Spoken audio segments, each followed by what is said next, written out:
Ready meals, chocolate, biscuits, sausages, fizzy drinks. We know that processed food is bad for us.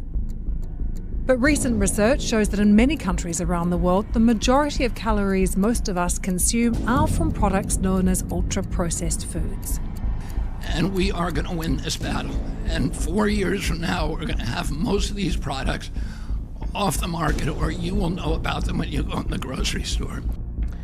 38 minutes after the hour. Welcome back, everybody. Making America healthy again. This week, RFK Jr. unveiled his plan to ban artificial dyes from processed foods. Picture this. You enter your favorite grocery store, shopping list ready, excited to pick up your usual items, but something has changed. The shelves appear kinda empty. The pasta aisle that used to be full, it's half empty. Your favorite coffee brand, can't find it anywhere. That special olive oil you treat yourself to, it's gone. Welcome to grocery shopping in 2025, where supply chains are as messy as your earphones after being in your pocket for just a few minutes.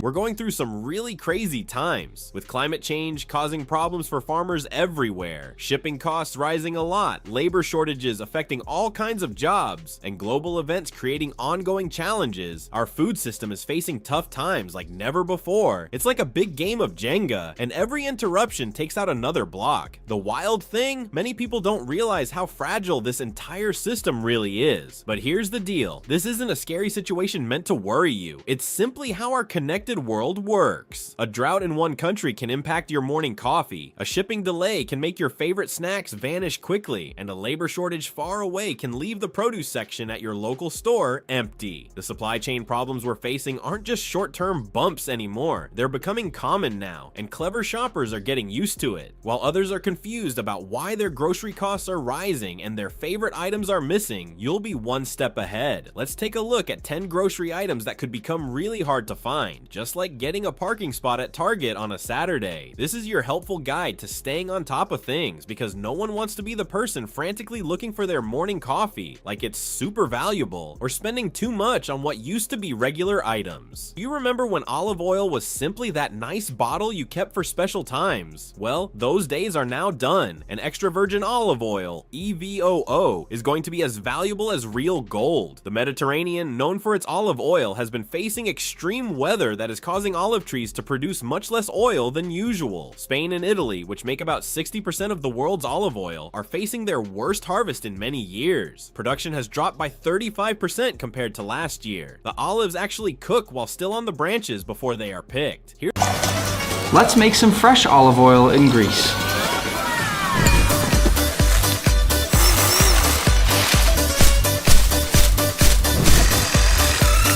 Oh, I got hit in the eye.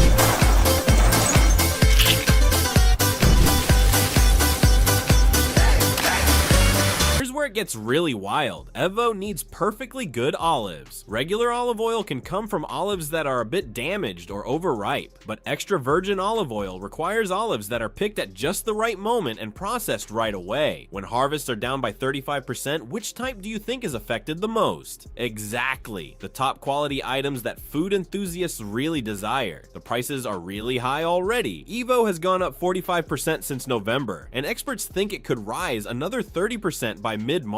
Some specialty stores are already putting limits on how many bottles customers can buy, and some premium brands are completely sold out with no date for restocking. If you like to drizzle olive oil on everything, no judgment, we've all done it. Now is a great time to buy some more. But don't just pick any olive oil. Choose the best one. Check for bottles that have harvest dates from 2024 or earlier. Keep them in a cool, dark spot, and think about getting more than you usually do. This might really hurt some feelings, especially with Easter around the corner. Chocolate, our favorite way to relax, comfort during tough times, and late night treat, is dealing with a big problem that's more than just rising costs. We're discussing possible shortages that might make good chocolate a luxury and turn Easter candy shopping into a fun search.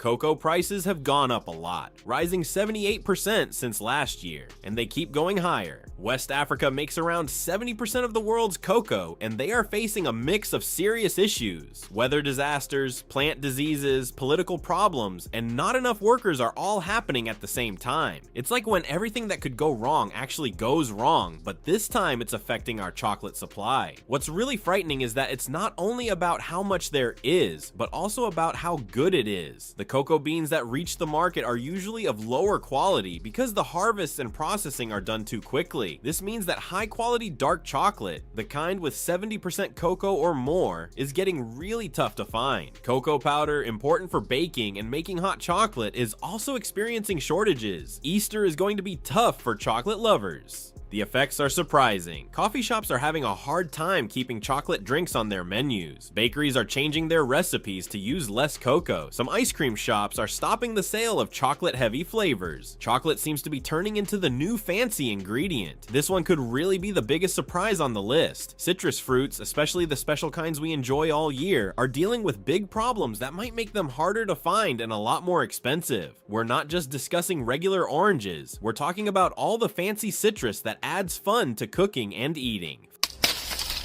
香芋，香芋。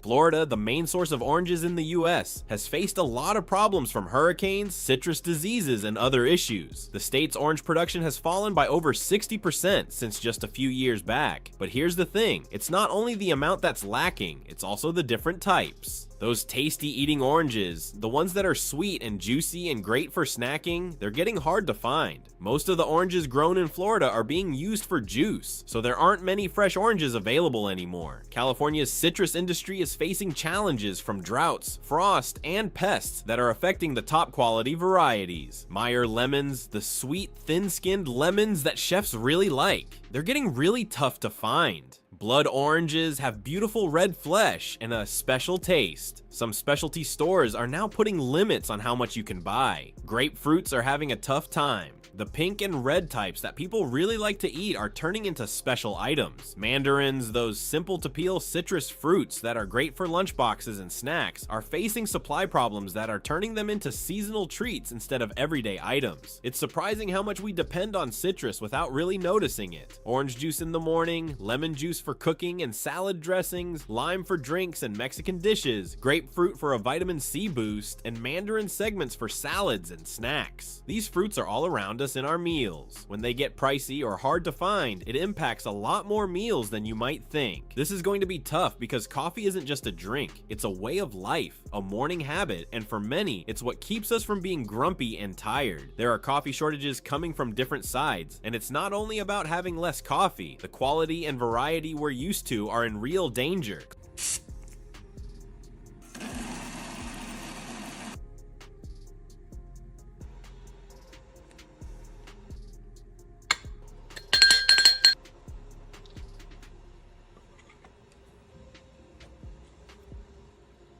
Climate change is really affecting areas where coffee is grown. Coffee plants are quite particular in farming. They require certain heights, temperatures, and rainfall to grow quality beans. As the weather changes, places where coffee is usually grown are not as good anymore, and farmers are having a hard time adjusting. Brazil, which makes around a third of the world's coffee, has been facing droughts, frosts, and other tough weather conditions that are harming crops. But here's what's truly concerning: not enough workers. Picking coffee is a lot of hard work. The beans have to be picked by hand at just the right moment to make good coffee. Young people in coffee growing areas are moving to cities, and there aren't enough workers to pick the crops correctly. This means that even when coffee plants have good beans, many of them are left to rot on the branches because no one is there to pick them. The shipping issue is making things harder. Coffee beans go a long way to get to your local roaster, and with shipping costs and delays getting out of hand, that trip is becoming pricier and less certain. Some small coffee shops are having a hard time keeping their favorite beans available, and and prices are going up quicker than many people notice. If you like a certain coffee brand or kind, get a few extra bags and keep them safe. It's important to use airtight containers and keep them away from light and heat. Coffee beans can freeze nicely for a long time. Just keep them in airtight containers to avoid freezer burn. Now might be a good chance to get that coffee grinder you've been thinking about. Whole beans stay fresh longer than pre-ground ones and taste better too. Now let's dive into something that's swimming upstream against major challenges. Fish and seafood shortages may not be something everyone thinks about, but they really should be. We're seeing a difficult situation with too much fishing, changes in ocean temperatures due to climate change, not enough workers, and shipping problems that are making seafood pricier and harder to get. We're not discussing fancy fish, we're talking about the kinds of fish that most people really eat.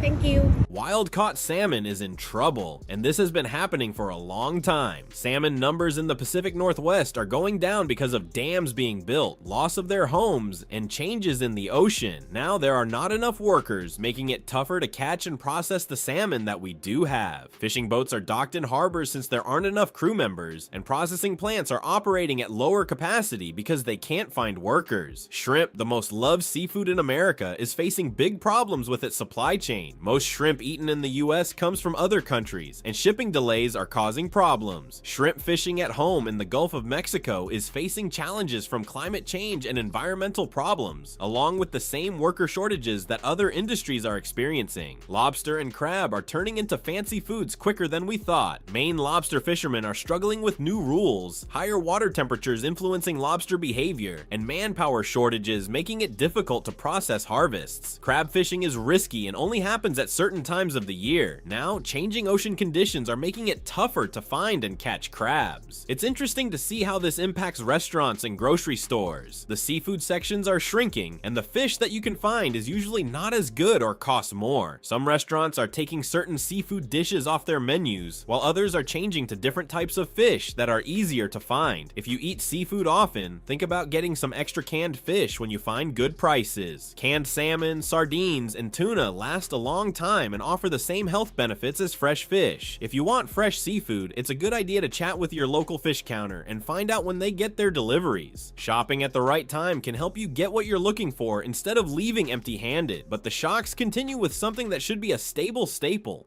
Rice is a staple for over half of the world's population, so when there are problems with rice supplies, it becomes a big issue quickly. But we're not just talking about plain white rice, we're talking about all the special types that have become common in American kitchens. Basmati rice is used for Indian dishes, jasmine rice is for Thai food, calrose is for sushi, brown rice is for health-conscious eaters, and Japanese varieties are for authentic Asian cooking. All of these are facing supply challenges.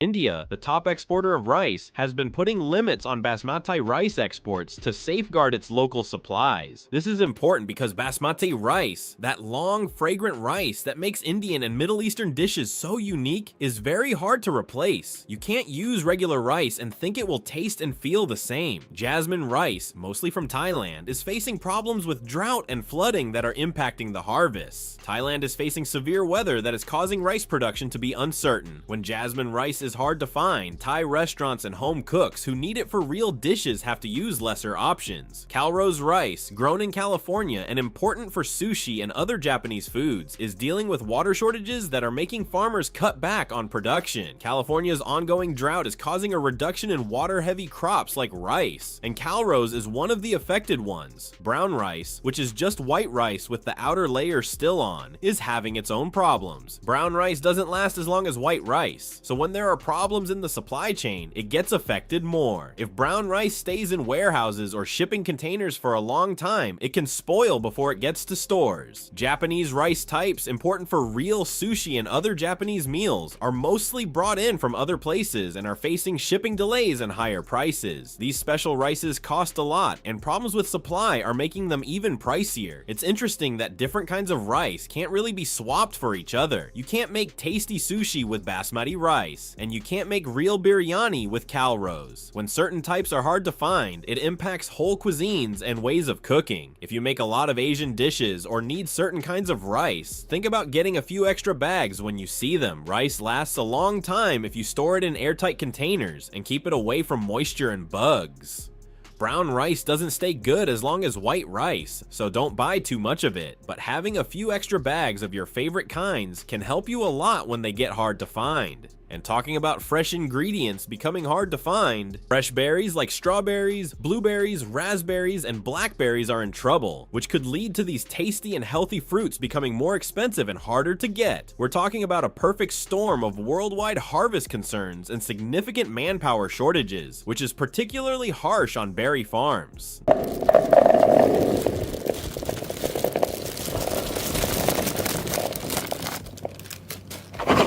Strawberries are facing challenges from different sides. California grows most of the strawberries in the US, but the state is facing problems like not enough water, not enough workers, and soil troubles that are affecting how many strawberries are produced and how good they are. But here's the really scary part. Picking strawberries takes a lot of hard work. Every berry needs to be picked by hand at just the right moment, and there aren't enough workers to handle it. Berry farms are facing a big problem with not having enough workers. This is mainly because the jobs are temporary, hard on the body, and need special skills to pick berries carefully without damaging them. Lots of farms are saying they can't get enough workers to pick their crops, so good berries are going bad in the fields. Blueberries have their own problems to deal with. Even though they are simpler to gather with machines compared to strawberries, the top quality berries that people really want to buy still have to be picked by hand. Raspberries and blackberries are more at risk because they are delicate and don't last as long. These berries are mainly picked by hand, and the lack of workers is affecting them a lot. International sources aren't very helpful either. Berry imports from Mexico and other countries are facing their own labor and shipping problems. If you eat berries often, think about getting more when they're on sale and freezing them yourself. Berries freeze nicely and can be used in smoothies, baking, or enjoyed as frozen snacks. Buy more during the busy season when prices are cheaper and the quality is higher. But the shortage issue becomes even more specific.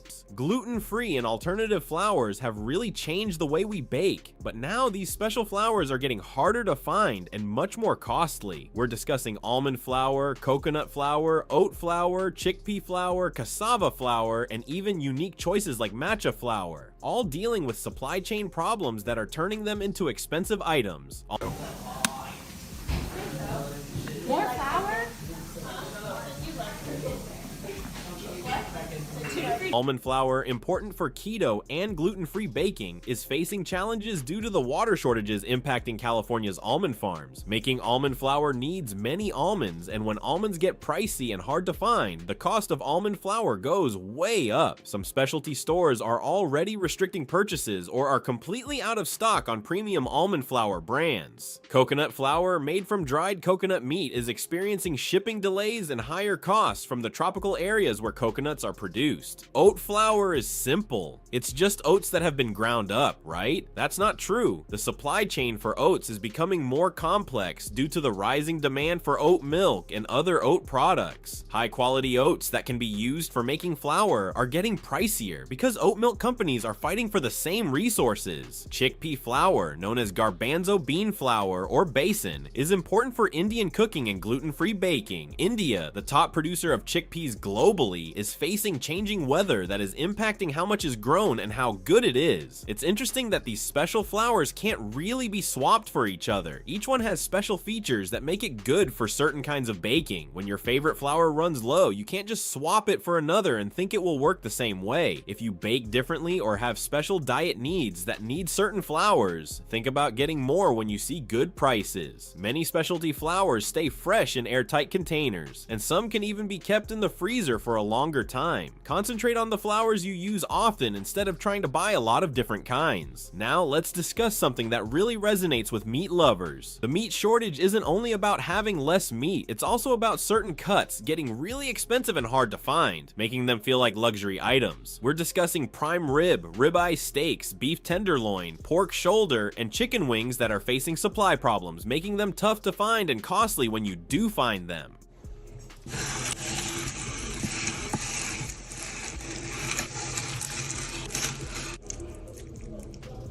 Prime rib, the top choice for holiday roasts, is getting really hard to find. This cut is from a certain part of the cow, and each animal has a limited amount of prime rib. Beef production is dealing with problems like high feed costs, not enough workers, and issues at processing plants. Because of this, top cuts like prime rib are being focused on for fancy restaurants and specialty butchers. Regular grocery stores are having a hard time keeping it available, especially during the holidays. Ribeye steaks are having the same problems. These steaks are from the same area as prime rib, and they're what people imagine when they want a top quality steak experience. Beef cattle are taking more time to reach the weight needed for market because of high feed costs and quality problems. When they finally do, the ribeye cuts are priced high, making them unaffordable for many buyers. Pork shoulder, a cut that has been easy on the wallet and great for slow cooking and barbecue, is now facing some difficulties. Pork production is facing challenges due to disease outbreaks in pig populations, a lack of workers at processing plants, and rising feed costs. What was once an affordable choice for feeding families is getting pricier. Chicken wings have become really popular lately, but now there are supply shortages that are causing their prices to go up, making them cost more than some beef cuts. Every chicken has just 2 wings, and while the demand for wings has gone up, the supply hasn't matched it. Restaurants are in competition with grocery stores for wing supplies, which is causing prices to rise for consumers. It's interesting to see how this impacts planning meals and celebrating special events. If you're thinking about special meals or events that need high quality meat, try to shop early and be open to different options. Make connections with local butchers who can help you get special cuts of meat. Think about trying to cook with cheaper cuts that can taste just as good if you prepare them well. Now, let's discuss something that's impacting more and more people who are steering clear of regular dairy. The rise of dairy alternatives has really changed grocery shopping, but now these plant-based choices are running low in supply, making them tougher to find and pricier. We're discussing oat milk, almond milk, plant-based yogurts, and dairy-free cheeses, all facing issues that might turn them into premium items rather than regular options.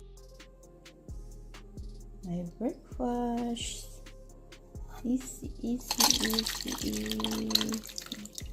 Oat milk, popular in coffee shops and among health-focused people, is dealing with some big supply problems. The oats for oat milk should be certain types that give the best texture and flavor. Weather problems in key growing areas are impacting oat production, and the facilities that make oat milk are facing challenges with capacity and not enough workers. It's surprising how fast oat milk went from being a special item to something everyone uses. Coffee shops can hardly keep it available, and grocery stores are having a tough time keeping up with demand. When there are supply chain problems, oat milk is usually the first dairy alternative to go off the shelves. Almond milk, one of the first popular dairy alternatives, is dealing with the same water shortage problems that are impacting almond farming in California. Making almond milk requires a lot of almonds, so when almonds get pricey and hard to find, the cost of almond milk goes up too. Some brands are changing their products to use less almonds or to use other nuts instead. Plant-based yogurts have their own special problems. These products use certain cultures and ingredients that give them the right texture and flavor. Problems in the supply chain are making it tough to find these special ingredients, and factories are facing capacity challenges as demand increases. Cheeses that don't contain dairy have gotten a lot better in quality recently, but they are now running low on important ingredients like cashews, nutritional yeast, and special cultures. The ingredients come from various supply chains globally, and if there are issues in any of them, it can impact cheese production. The shortage of workers is affecting the production of dairy alternatives a lot because these products usually need more steps to make than regular dairy. Places that make plant-based milks need special machines and trained people to run them correctly. What really bothers consumers is that these shortages are hard to predict. One week, your favorite oat milk brand is completely available. Next week, the whole dairy alternative section seems empty. Stores are struggling to keep their inventory steady, and shoppers are having to try new brands or do without. The pricing situation is getting crazy too. Non-dairy options were already pricier than regular dairy, but shortages are making costs go up even more. Some plant-based products are now costing double what they did last year, turning them into luxury items for many families. Alright, let's be honest for a moment. These are not just random shortages that will go away in a few weeks. We are looking at changes in our food system that will impact how we shop, cook, and eat in the future. Climate change, worker shortages, and supply chain issues are here to stay, so these problems are becoming part of everyday life. But here's the point. This isn't about making making you worried or urging you to stock up on food as if the world is ending. It's about being clever and flexible in a world that keeps changing. The people who will do well in this new situation are those who keep up with information, prepare in advance, and adapt their cooking and shopping habits. Think about this. Our grandparents and great-grandparents experienced times when some foods were only available in certain seasons, hard to find or costly. They learned to keep food for longer, cook with what they had, and enjoy the ingredients when they could get them. We're going back to a time when food needs a little more thought and imagination. It's important to pay attention to what you eat and cook often. Don't buy a lot of special items you haven't used before just because they might run out. Instead, get more of the things you know you'll use, learn how to store them right, and be ready to change your cooking when your favorite ingredients aren't around. Being ready instead of stressed will make your future self and your wallet grateful. And who knows, maybe you could find some new favorite ingredients and cooking methods as you move ahead.